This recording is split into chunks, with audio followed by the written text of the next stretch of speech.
Welcome, welcome, friends. Is anybody out there? Is this the awkward part where you tap stuff in the comments? Get your face too close.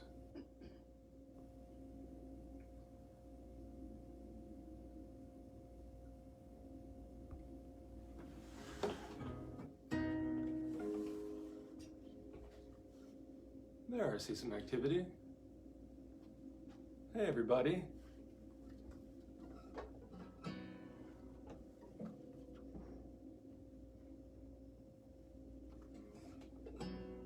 I'll give everybody just a second to come on here.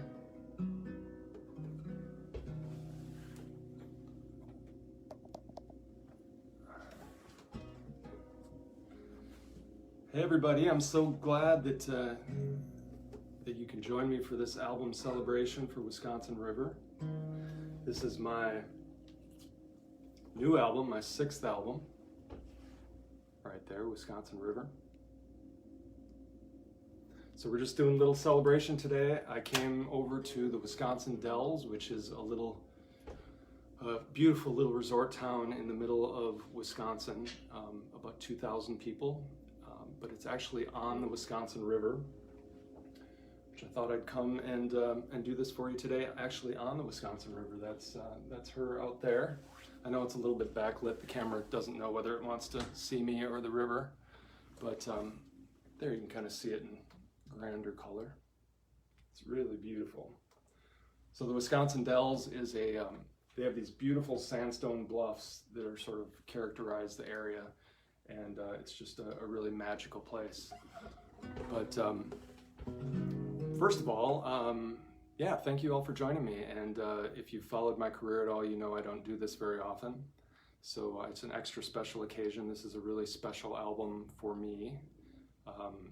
Some of you may know that I was here in Wisconsin for the second half of last year and kind of going around the state and writing these songs. And I actually wrote several of the songs in this hotel with this view, so it was great inspiration for me.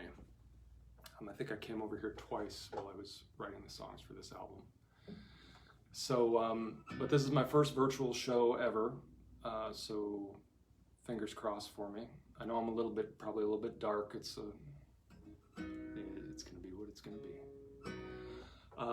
But Wisconsin River in general, if you're not familiar with it, it was sort of a folk song tour of my home state, and yeah, I just wanted to bring you here to the Dells to see it, a little glimpse of it yourself. And as I told you, the sandstone bluffs are sort of the characteristic that draws people here from all over the Midwest in particular, and that's the album's namesake river, the Wisconsin River. So with that, let me get started. I'm going to play just 5 or 6 songs for you, and this first one is a song that I wrote about an event from 1871 called the Great Peshtigo Fire, which is kind of a forgotten fire. It's a weird story that the same day that the town of Peshtigo, Wisconsin burned, it was the day of the Great Chicago Fire. So everyone paid attention to the Chicago Fire, but actually the Peshtigo Fire was much, much worse. So I don't know if you guys might have seen that I have a companion website which has stories behind all the songs and credits and just a little bit more context for the songs. So I'm going to read a couple things that might apply and give you a little bit better understanding of what the songs are about. So let me start with this. This song is called Sawdust Town. And get my notes here. So, late one evening in the fall of 1871, a firestorm 10 miles wide and 200 feet high bore down on the pioneer town of Peshtigo, Wisconsin, generating wind speeds over 100 miles per hour and temperatures of 2,000 degrees Fahrenheit, which is hotter than a cremation oven. When the sun rose the next morning, the tornado of fire had incinerated 1.3 million acres of land and nearly everything on it, including 2 billion trees and as many as 2,500 men, women, and children. it still ranks as the most devastating fire in American history.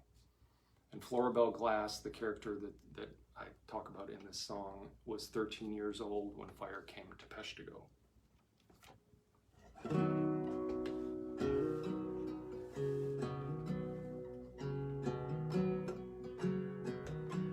It was early morning of 8 October. Mama made the breakfast while we finished our chores. We all walked home from Sunday church. You couldn't see the sun in the sky no more. It's been 3 months since the last good rain, and the forest all around us is dry as hay. The smoke's getting thicker and Daddy's worried. He's been digging ditches round the house all day. Night has settled in an eerie quiet when Brother points a finger to the southwest sky. Treetops orange and red and growing. Now I see the panic in my daddy's eyes. He yells, "Run, Floribel, go run to the river. You ain't got time to put your shoes back on. Run, Floribel, run, run to the river. Fire is coming to a sawdust town." Wind's whipping up, you can hear it coming, and I'm running as fast as my legs will go. Through panicked horses and deer and people, it's chaos on the streets of Peshtigo. Run, Floribel, run, run to the river. You just might make it if you don't fall down. Run, Floribel, run, run to the river. Fire is coming to a sawdust town. Take a ride at the corner where the church is ashes, left at the corner where my schoolhouse burns. Balls of fire rain down around me. It's a wild inferno everywhere I turn. Run, Floribel, go run to the river. The flames are nipping at your calico gown. Run, Floribel, run, run to the river. Fire is coming to a sawdust town.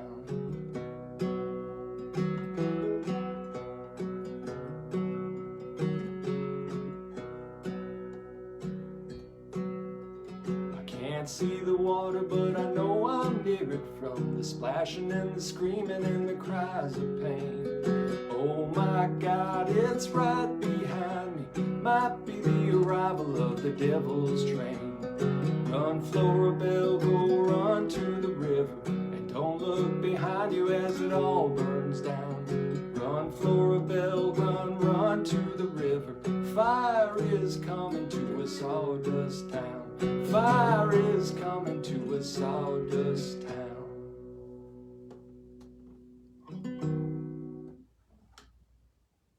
There you go, sawdust town.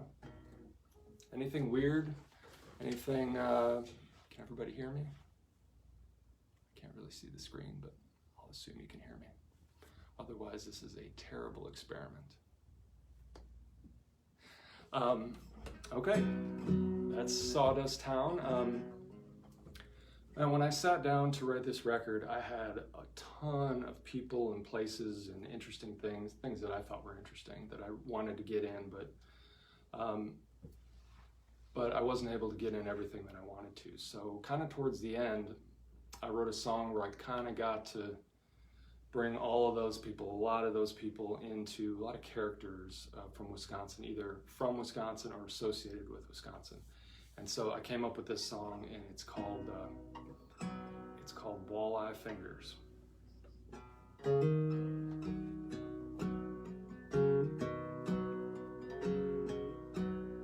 So I'm 3 drinks in at the Buckhorn Tavern, got to noticing a picture hung behind the bar.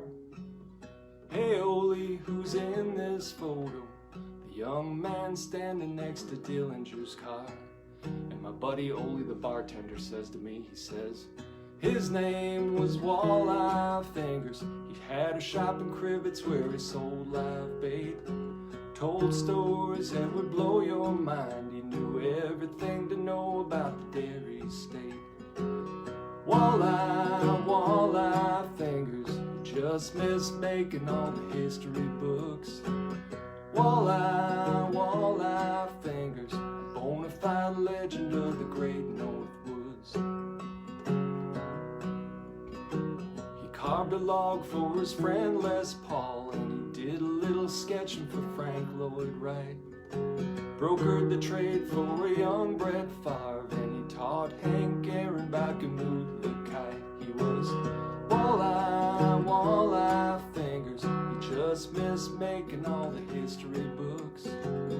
Walleye, Walleye Fingers, a bona fide legend of the great North Woods.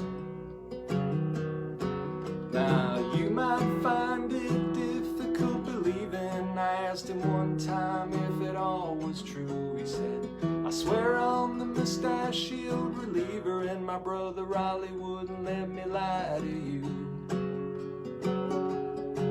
He was a lifelong confidant of Liberace, showed Susie Favor how to lengthen her stride. The inspiration for Arthur Fonzarelli, and he gave Bob Euchre just a bit outside. He was Walleye, Walleye Fingers, he just missed making all the history books.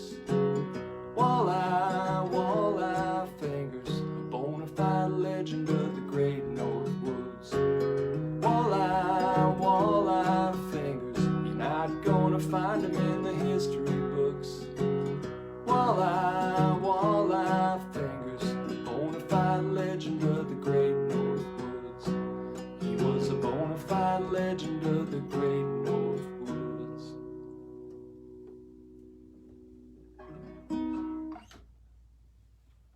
All right, Walleye Fingers.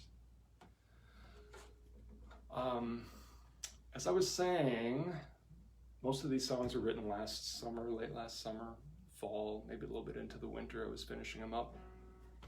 There was one song I pulled from my archives, one that I'd written about 5 years ago. I think I was still in Los Angeles then. I, unlike a lot of people, have never been a fan of fall. Autumn is not my jam. And even when I was living in Los Angeles or Tennessee, and you get into like the beginning of October and I start getting that weird feeling, just that coming of winter that is just like some sort of a dark cloud. So up here in the Midwest, and probably larger areas than that, they start talking in October and November about the first hard frost. They're always looking for gardeners and farmers are talking about that first hard frost. And so I wrote this song about hard frost. Let me just check my tuning here real quick, so I don't drive you guitar players completely nuts.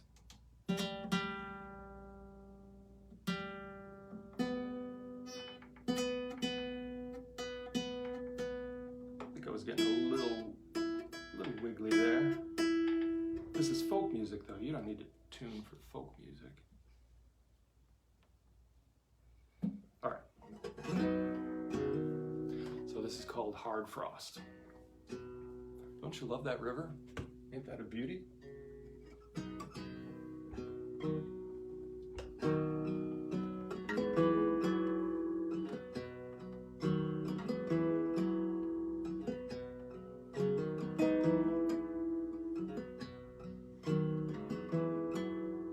Spent all afternoon breaking leaves into the beds, preparing for the first of many long cold nights ahead.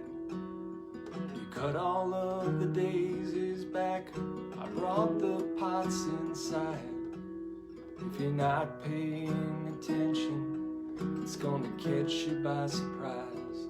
So I went looking in your office for the Farmer's Almanac. When I saw your cell phone screen light up, a chill went down my back. There's a hard frost coming in overnight. A wind shift and everything's crystallized. once exposed, hardly anything survives. There's a hard frost, a hard frost. There's a hard frost coming in tonight.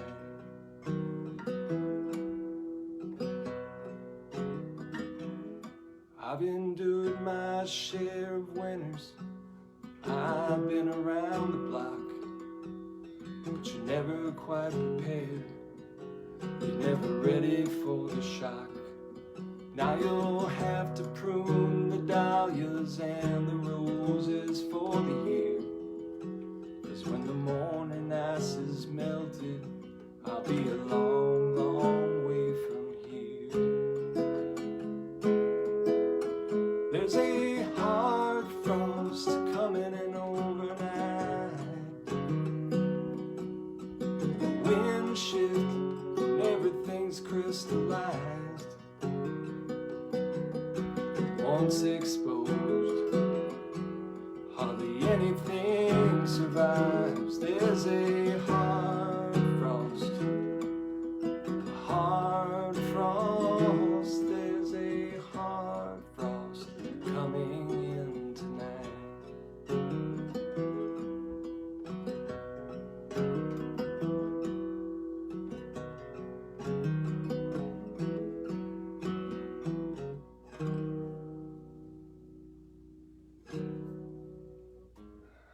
There we go, Hard Frost. Coming to you straight from Wisconsin Dells, Wisconsin, on the banks of the beautiful Wisconsin River. I just came over this afternoon. Thought I'd do a little special on-location show for you. My first one in 7 years, I think, according to my records. So I was telling you earlier, by the way, this is all going to be recorded, so if you missed the first 10-15 minutes, you can always go back and watch it as a video. But I was saying about Wisconsin Dells, it's a little town, but its presence was really pretty big on this album. I hadn't been here in about 25-30 years or so. So it was interesting that I was drawn back here, and I wanted to show you just a couple things. First of all, if you haven't seen the cover of the album, there's my Wisconsin River. I was telling you that I wrote several of the songs here in Wisconsin Dells, particularly in this hotel, the View Hotel in downtown, right on the banks of the Wisconsin. There were also some photos. I went and got, one of the things I stumbled on here, there's a 150-year-old tintype photography studio and museum here in downtown Wisconsin Dells, and I went in there and we ended up taking my friend Dave Rambo, who may or may not be listening, watching. He took this photo. You get this when you go in there. You can, well, they're closed right now because of the pandemic, but normally if you come in there, they will take your photo with almost ancient tintype photography. Oop, got the ring light there. There you go. So that was taken just down the street. Thank you, Dave. And what else did I want to show you? I wanted to show you, that the album's cover was also from the Wisconsin Dells. This was a visitor's. They used to do this even back in the early 1900s. This is from 1926. This is a sort of a visitor's a vintage souvenir booklet. They would make one of these every year. And I found this, and this ended up being sort of the design inspiration for my album. So we have that, and then this place, the Wisconsin River, was also the home of Yellow Thunder, and that's going to be the next song I play for you. This is Chief Yellow Thunder. There are only 2 or 3 photos of him. He was alive in he was born in the late 1700s. Excuse me. He was the chief of the Ho-Chunk Indians, and he was a really exceptional guy. I knew nothing about him before I arrived last fall in the Wisconsin Dells, and I just kept bumping into him. And usually that's something as a songwriter, I kept seeing him all over. And actually, when I checked into the hotel, there's a photo right by the elevator, the only other photo taken by H.H. Bennett of Yellow Thunder, Chief Yellow Thunder. So this is he, and he lived most of his life near here and died. He ended up buying a plot of land downstream, and he actually died just downstream, about 5 miles downstream from here. So this is my song about Chief Yellow Thunder, who sounds like an amazing dude.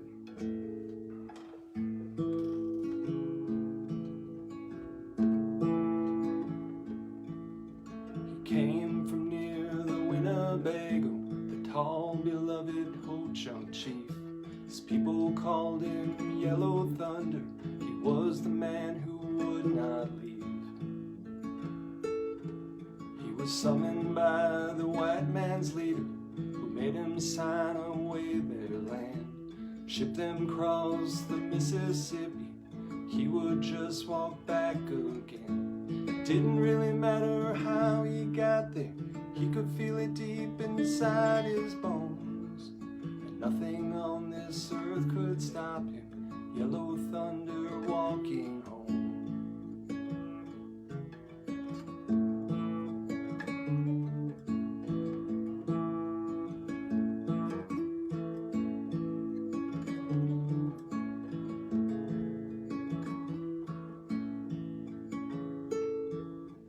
Grew up not far from this river.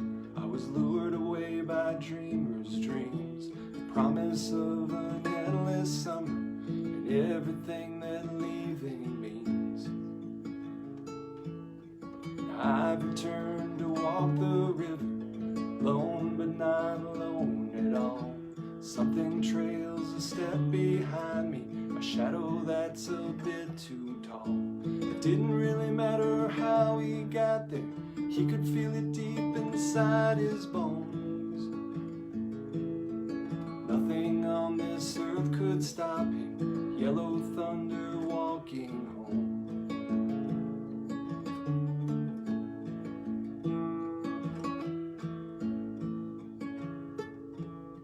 We look out at the wide Wisconsin, fleeing serpents carve this stone. Wanderers always returning, Yellow Thunder walking home. Didn't really matter how he got there, he could feel it deep inside his bones.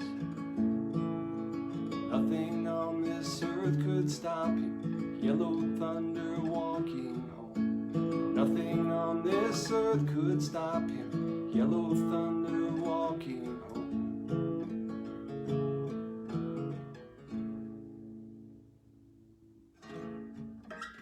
Yellow Thunder walking home. I actually forgot I was going to read you a little bit, as I told you, I have a companion website for the album that gives a little context to some of these songs. I won't go back, but I did write a little piece about Yellow Thunder, about how he and his people were removed from this area under really duplicitous scenarios. And so if you want to learn a little bit more about Yellow Thunder, I do have a little brief essay there that you can check out. But there are stories and photos, and I put a lot of time into that website. So if any of this interests you, there is a bunch of stuff there that you can read. So I hope you do. I hope you do. I'm just going to play one more for you. Thank you all for being so cool and for joining me this afternoon. Again, this will be on video, so when I'm finished here, it should post within a few minutes, and you can go back and watch it if you missed some of it, so please do. This song began as a title. I had a whiteboard in my house in Nashville that had this title, Don't Let Me Die in Tennessee. And it took me several years to find a story to go with it. And then I found this story about this group of Civil War soldiers from the state of Wisconsin. So I was like, oh, this fits perfectly. And then as these things sometimes do, it took an altogether different meaning right as I was finishing it up. So this is my story, my preamble to Don't Let Me Die in Tennessee. In August of 1862, a ragtag group of volunteers from across the state of Wisconsin gathered in Milwaukee to enlist to fight in the American Civil War for the Union Army. 15 months later, already ground down by battles at Stones River and Chickamauga, the 24th Wisconsin Infantry Regiment huddled at the base of 300-foot-high Missionary Ridge in Chattanooga, Tennessee, looking up at 40,000 Confederate soldiers. What came next would change the course of the war, and according to legend, the state's rallying cry, "On Wisconsin," was born on that hill. The evening I finished writing this song, this is true, I was awakened just after midnight by the sound of an EF3 tornado shredding my neighborhood in East Nashville. My house was somehow left untouched, but I packed up and left Tennessee just a few months later.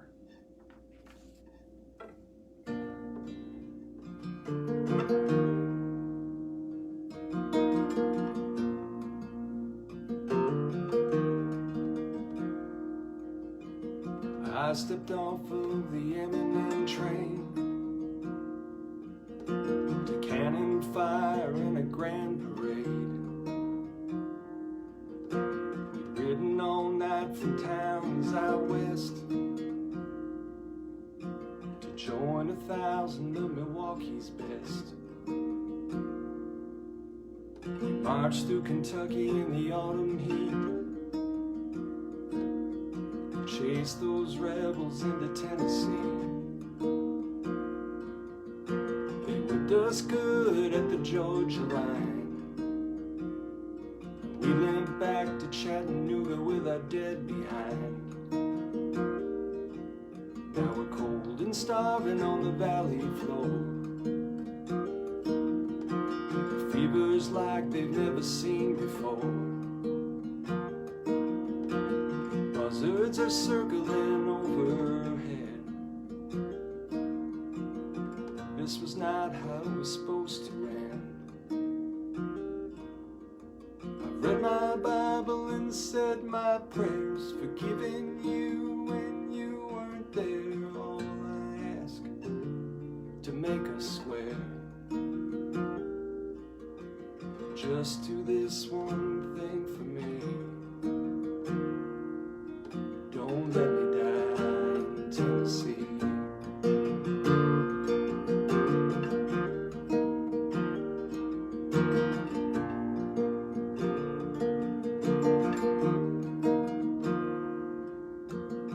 We're in trouble from the look of it.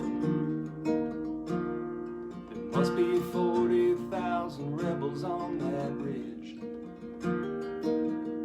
Nobody's sure that we can break that line, but we've come this far and there's a hill to climb. So rush the slope, boys, and duck the shells. On Wisconsin, a young man yelled. A bullet burned into my thigh. I raised my rifle and I closed one eye.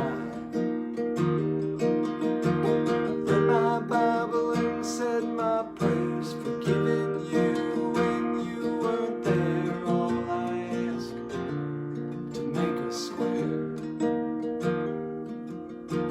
just do this one thing for me. Don't let me die in Tennessee.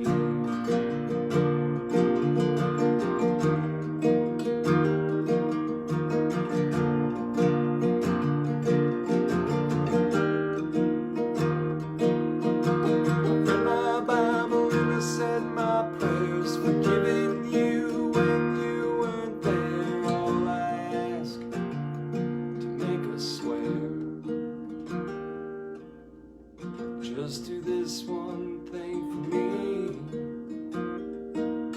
Don't let me die in Tennessee.